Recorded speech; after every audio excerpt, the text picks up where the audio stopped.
Section 1. You will hear an agent calling from Farrelly Mutual about the recent homeowner's insurance inquiry.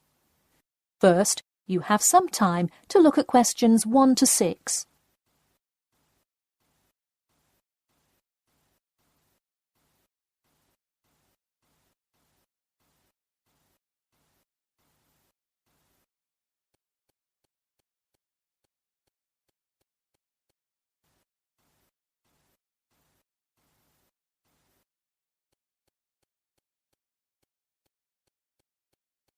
You will see that there is an example which has been done for you. On this occasion only, the conversation relating to this will be played first. Hello. Yes, I'd like to speak with Janet Evans, please. Speaking. Hi, Miss Evans. This is Jim Rodriguez, calling from Farrelly Mutual about your recent homeowner's insurance inquiry. The man says that he'd like to speak with Janet Evans. So, Janet Evans has been written in the space. Now we shall begin. You should answer the questions as you listen, because you will not hear the recording a second time. Listen carefully and answer questions 1 to 6. Hello. Yes, I'd like to speak with Janet Evans, please. Speaking. Hi, Miss Evans. This is Jim Rodriguez, calling from Farrelly Mutual about your recent homeowner's insurance inquiry. Yes, hi. Thanks for returning my call. My pleasure. I understand you are potentially interested in insurance for a bungalow located a bit out of town. Could you give me the address? Sure, it's 49 Greenway Court. Greenway is one word. Thank you. All right, and would you prefer to be contacted via email or phone? Either one is fine. Maybe try emailing me first, and as an alternative, I can give you my phone number. Great, and what is your email address? pk2@cat.com. Did you say cat as in the animal? Yes, it is the acronym for the construction company I work for. I'm sure you've seen them around. Yes, I have, and could you give me your primary phone number and the best time to reach you? Sure. The number is 020-4251-9443. I am generally unable to answer my phone at work, but any time after 5:30 p.m. is fine. I will make a note of that here.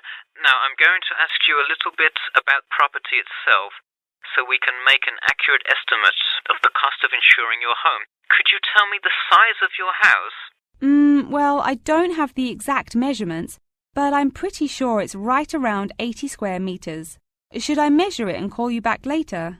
No, that's completely all right. I'll write 80 square meters for now to get the estimate, and then an agent will come get the exact measurements later on if you decide to purchase our insurance. Okay, great. And what material is your house made of? For example, wood, brick, stucco? It's mainly brick. Great. That will give you a lower rate than most of the materials, since it is so strong. Wonderful. And do you have any sort of home security, Miss Evans? We don't have a fence or anything yet, but we have an alarm system that we use regularly. Good. Before you hear the rest of the conversation, you have some time to look at questions 7 to 10.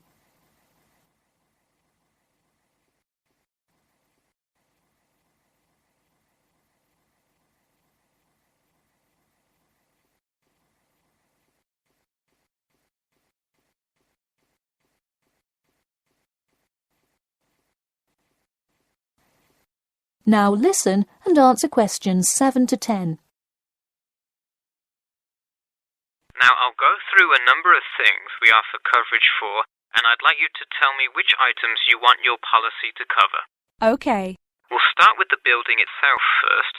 Would you like us to cover incidental damage to the structure to your house? Absolutely. Splendid. And the contents inside your house? We usually cover all items with an appraised value of about £200. Would you like us to cover theft and damage beyond natural wear and tear? I will let you know that the second option here will come with a considerable increase in your rates. I think I'd just like the contents of the house to be covered against theft then. All right, and would you like any other insurance? Fire, flood, etc.? Yes, I definitely want flood coverage. It rains a lot here and the drainage system in the area is not the greatest. Okay, I am calculating your quotation now. It will just take a second. It looks like your annual insurance rate will be £148.30. Thanks, that seems somewhat reasonable. I would like to take some time to think about it. How long does it take to begin receiving coverage after signing up? It depends on the time of year. It can take anywhere from 2 to 6 weeks.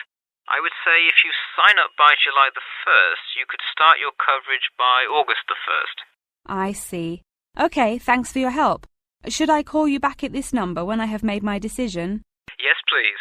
And so that we can look up your account faster, I'll give you a reference number that you should provide when calling. Ready? Yep. It's TR278Q. Got it. Thanks. Thank you, and have a nice day. That is the end of section 1. You now have half a minute to check your answers.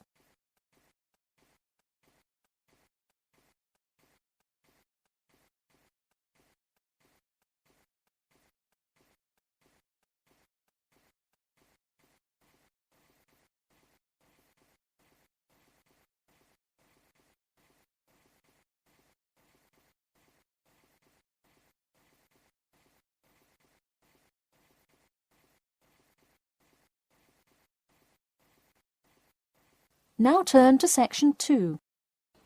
Section 2. You will hear a talk about a pool and outdoor venue created by some people. First, you have some time to look at questions 11 to 14.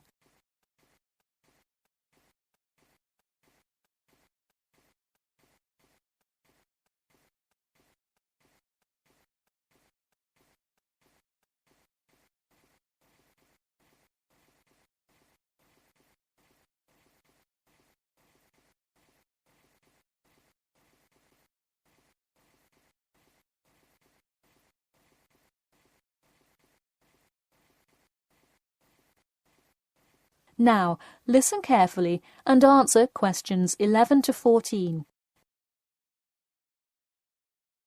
Hey, if you're just joining us on WKPX The Sound, welcome. We're here in the studio with Matt and Cam in the morning, and this morning we're talking about keeping the kids occupied on summer vacation. Folks, there's a new kid in town in the world of summer fun. Get ready for the Pool of the People, a pool and outdoor venue created by, that's right, the people.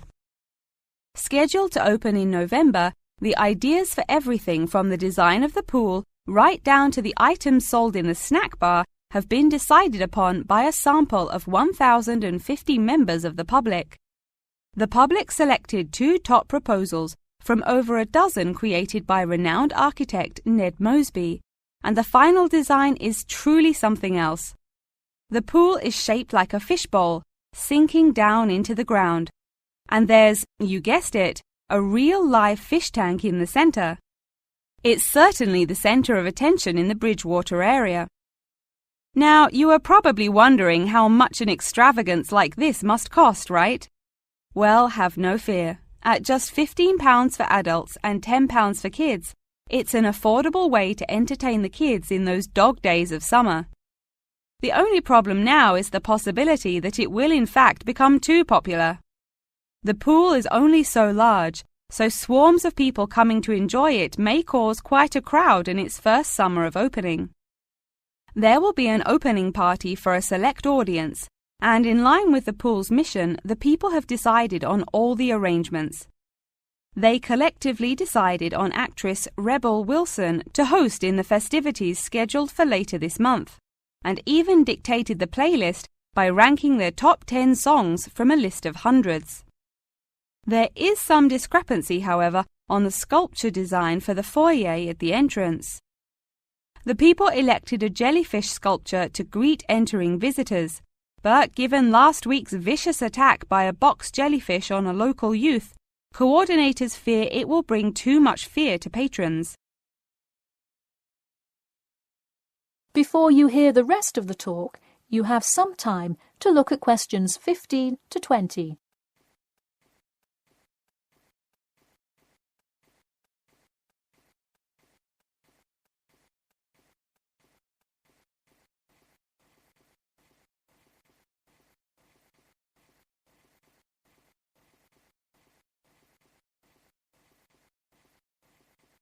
Now listen and answer questions 15 to 20.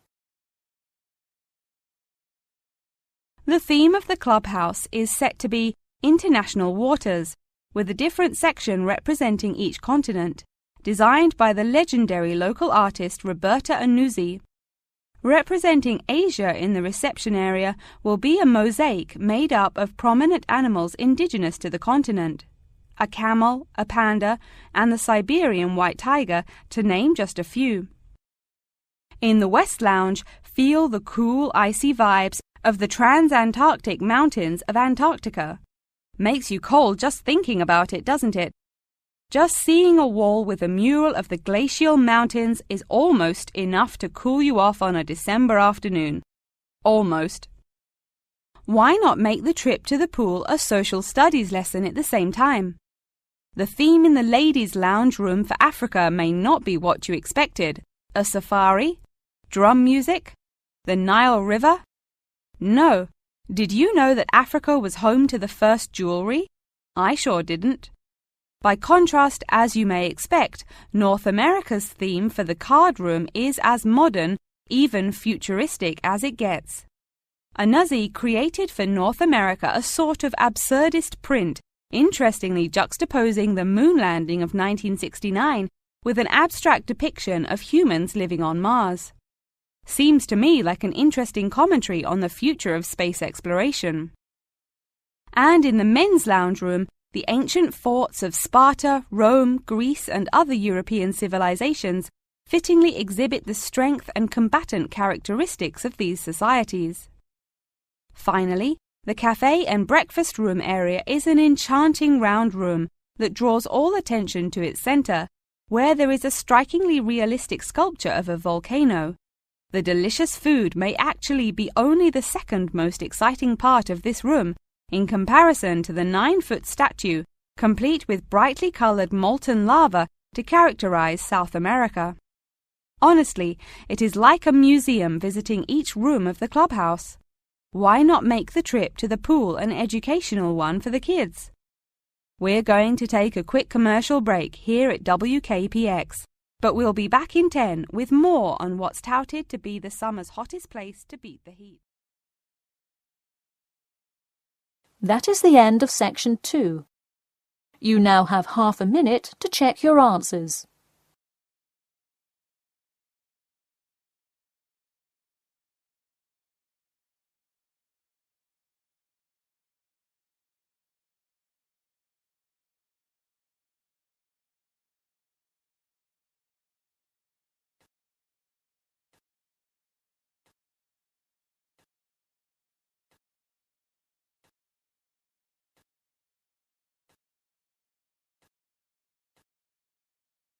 Now turn to section 3.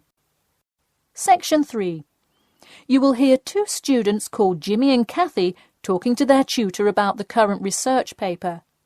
First, you have some time to look at questions 21 to 25.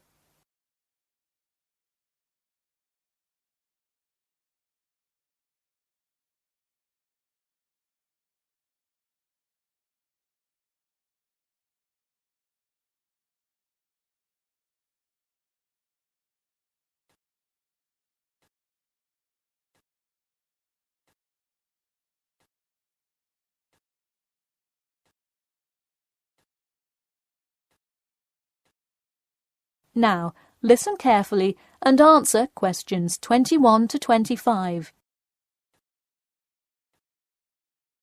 Before we start, Jimmy and Kathy, thanks for coming in today to talk about your current research paper. Well, I will also give you some suggestions for your future presentation later. That's great. OK, I've read the introductory chapter, and so far I like where you're going with your research, you two. Thanks. What did you think of the procedure section? I haven't got there yet. I'll get to that and the results and discussion section in a bit. Oh, if you haven't read the rest, are you just saying you like the introduction? No, the layout is really well done. You have each section clearly marked and have the header and footer perfectly formatted, and your title page is right on the money. A lot of students have trouble with that one. To be honest, we did refer a lot to the example we received in class. That's good to do for spacing and layout, as long as you're not also copying the information. The background information is a little sparse, though. You may want to add to it. You think so? I was more worried about whether I had enough data. You definitely need more background information. I would think about finding some more online articles or doing more research in the campus library. That's a good idea. We can go tomorrow. I find it too tough finding the subject matter in the online journal database. I also like being able to flip through the physical journal as opposed to trying to scroll down on a computer. Me too. Oh, I almost forgot. I've included all of my citations in the abstract, but could you help me with the bibliography? I should be using a bibliography, right? Not an appendix. Sure, I can help with that. Yes, for this type of scientific research paper, list all sources that you cite in the body of your paper in a bibliography. Go to the website I gave you last time to see the exact way to list each source. Okay, thanks. I'll do that. We still have a lot of things to fix up. Yeah, but there's a lot of good stuff here to work with. So enough about the paper. How is the presentation going? Well, it's all right. I'm going to go try out the new presentation software while Jimmy's working on the bibliography. Yeah, we are hoping to make an animation of an actual pump, but still have a lot to learn about how to do that. Before you hear the rest of the talk, you have some time to look at questions 26 to 30.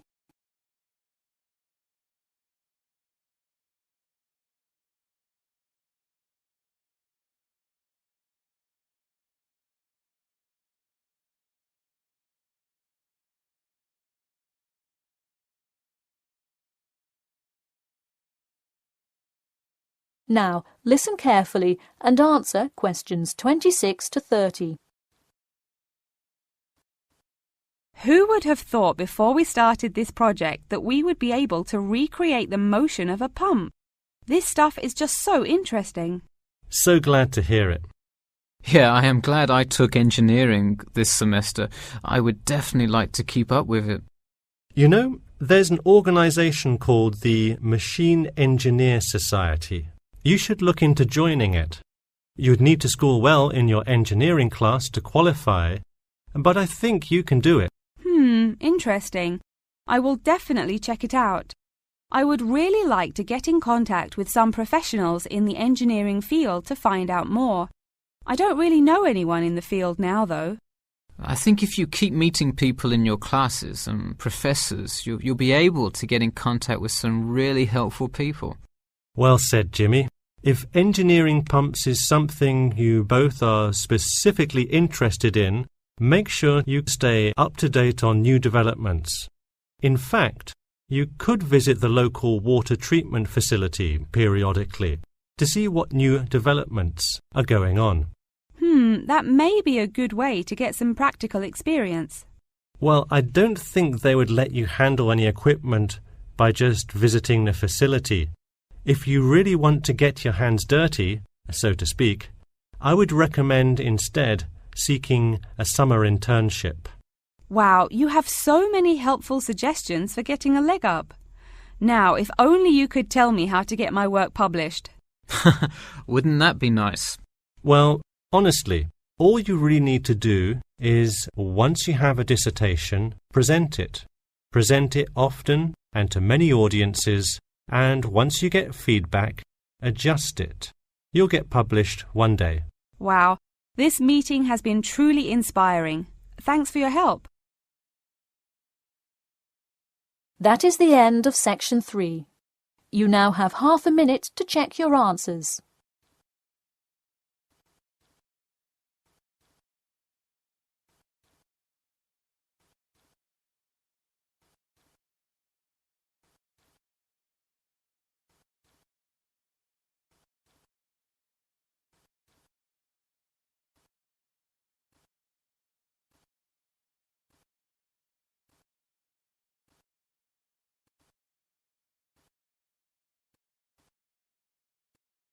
Now turn to Section 4. Section 4. You will hear a talk about amber, the formation of amber and its applications in different fields. First, you have some time to look at questions 31 to 40.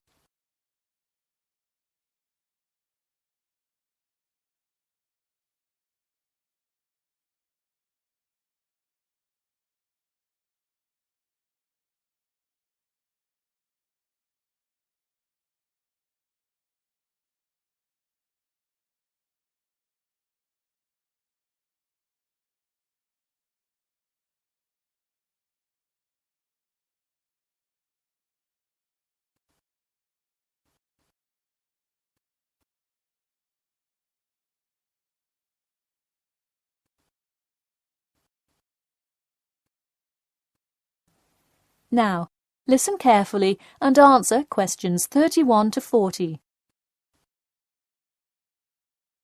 Tonight I'm going to present an overview of the research on amber. Okay, I'll start by giving a brief introduction about amber, then talk about the formation of amber, and then describe amber's applications in different fields. First of all, what is amber? Amber is not a stone, but is ancient fossilized tree resin, which is the semi-solid amorphous organic substance secreted in pockets and canals through epithelial cells of the plant. And why is resin produced? Although there are contrasting views as to why resin is produced, it is a plant's protection mechanism. The resin may be produced to protect the tree from disease and injury inflicted by insects and fungi. Amber occurs in a range of different colors. Besides the usual yellow, orange, and brown, other uncommon colors are also associated with it. Interestingly, blue amber, the rarest Dominican amber, is highly sought after. It's only found in Santiago, Dominican Republic. There are several theories about what causes the blue color in amber. The most common one links it to the occurrence of volcanic dust that was present when the resin was first pressed out from Hymnaea protera millions of years ago. At this point, you might be curious about how amber is formed. Molecular polymerization resulting from high pressures and temperatures produced by overlying sediment transforms the resin first into copal. Sustained heat and pressure drives off terpenes and results in the formation of amber. Copal, that I've just mentioned, is also a tree resin, but it hasn't fully fossilized to amber.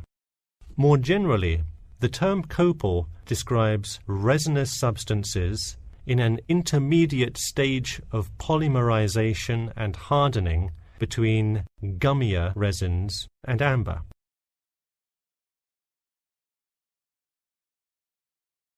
So where can we find amber? It can be found on seashores. The main producer worldwide is Russia.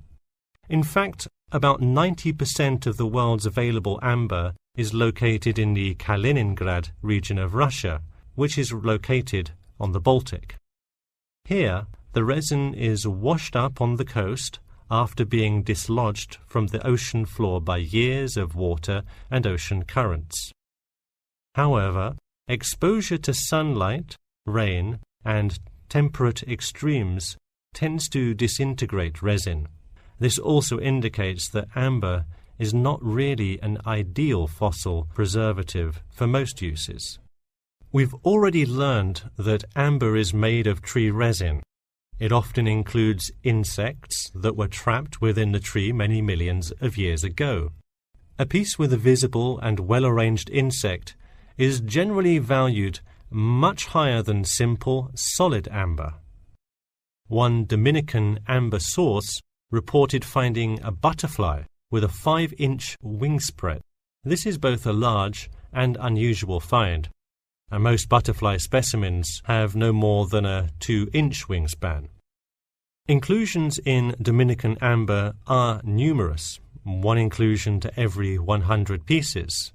Baltic amber contains approximately 1 inclusion to every 1,000 pieces. Now that you have a basic knowledge of amber, I'd like to talk a bit about amber's application in different fields. First, amber is appreciated for its colour and beauty. Good quality amber is used to manufacture ornamental objects and jewellery. For instance, using a variety of exclusive, first-class quality natural Baltic amber with silver to make natural amber jewellery. But due to the biodegradation of amber fossils, people with amber jewellery have to take special care of it to ensure that the amber is not damaged. It was previously believed that amber worn on the neck served to protect one from diseases of the throat and preserved the sound mind. Callistrate, a famous doctor in the Roman Empire, wrote that amber powder mixed with honey cures throat, eye, and ear diseases, and if it is taken with water, eases stomachache. While the mystery around that use of amber has not been cleared, one thing is sure: it will help effectively to defeat small malaises. Amber has even been used as a building material. Amber created the altar in St. Brigida Church in Gdansk, Poland. In St. Petersburg, Russia, the walls of the famous Amber Room were lined with intricate carvings and inlaid designs. This palace room is being reconstructed from photographs and can be visited at the Catherine Palace, located in the town of Tsarskoye Selo. And finally, the fourth use of amber is that... That is the end of section 4. You now have half a minute to check your answers.